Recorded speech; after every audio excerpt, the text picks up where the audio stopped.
The first day of school is never easy. But for 13-year-old Alex, walking through the halls of his new middle school felt like stepping into enemy territory.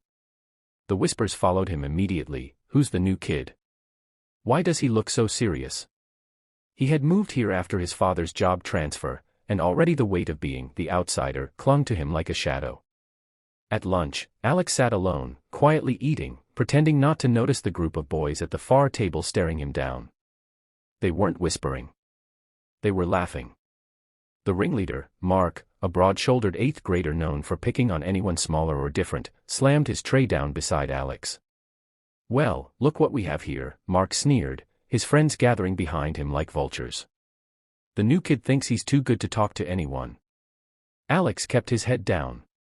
He wasn't scared. He had been through harder battles than this, but he also knew his father's words: real strength isn't about showing off. It's about control. So he said nothing. That silence was gasoline to the bully's fire. Mark shoved his tray, spilling milk across Alex's food.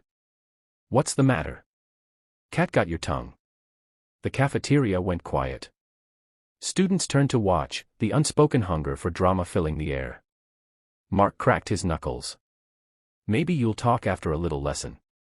He swung his fist, straight at Alex's face. But the punch never landed. In a blink, Alex moved. He shifted his body, slipped the punch effortlessly, and placed his hand lightly on Mark's wrist, guiding it away as though redirecting a clumsy dance partner. Mark stumbled forward, confused. The room gasped. What was that?" one of the bullies whispered. Alex finally looked up, his eyes calm but sharp. "Don't do this." But Mark wasn't one to back down with an audience. He rushed again, this time with both fists, wild and sloppy. Alex sidestepped, catching him off balance and gently sweeping his legs. Mark hit the ground with a thud, not hurt, but humiliated. By now, everyone was on their feet. The cafeteria erupted into shocked chatter. Some kids laughed nervously. Others looked at Alex with awe. What they didn't know was that Alex had spent the last 5 years training in mixed martial arts. His father, a former coach, had taught him discipline, focus, and respect. Alex had even competed in tournaments, winning trophies that collected dust back at home. Fighting, to him, was never about violence, it was about control, about becoming the best version of himself. Mark scrambled up, his face red. "You think you're tough? This isn't over," he spat, storming out with his gang. But inside, his pride was shattered. That afternoon, Alex's challenge wasn't just the bullies, it was the entire school buzzing with rumors. Some kids cheered him on, others avoided him, whispering that he must be some kind of street fighter. Alex hated the attention.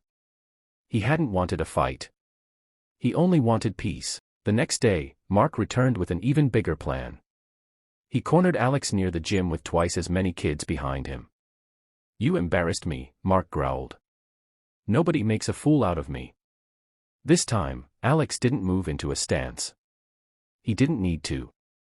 He simply stood tall and said, "You're angry because I didn't fight you. I don't want to fight you, Mark. But if you keep trying, you're only proving you're scared." The words hit harder than any punch. For the first time, Mark faltered. His friends shifted uncomfortably, unsure if they should laugh or back him up. Alex could see the conflict in Mark's eyes. This wasn't about him, not really. This was about Mark needing to feel powerful. "Why do you do this?" Alex asked softly. "You think hurting people makes you strong? I can show you what real strength looks like. Come to the gym after school." The gang snickered, expecting Mark to lash out. But something in Alex's voice, steady, calm, and unshaken, made Mark pause. He didn't answer, just shoved past and left. That afternoon, curiosity got the better of him. Mark showed up at the gym. At first, it was about proving he was tougher, but as he watched Alex train, saw the discipline, the patience, the respect between fighters, something cracked inside him. Nobody laughed at Mark here. Nobody cheered at Alex's expense. It wasn't about humiliation. It was about growth. Weeks passed, and slowly, Mark began to change.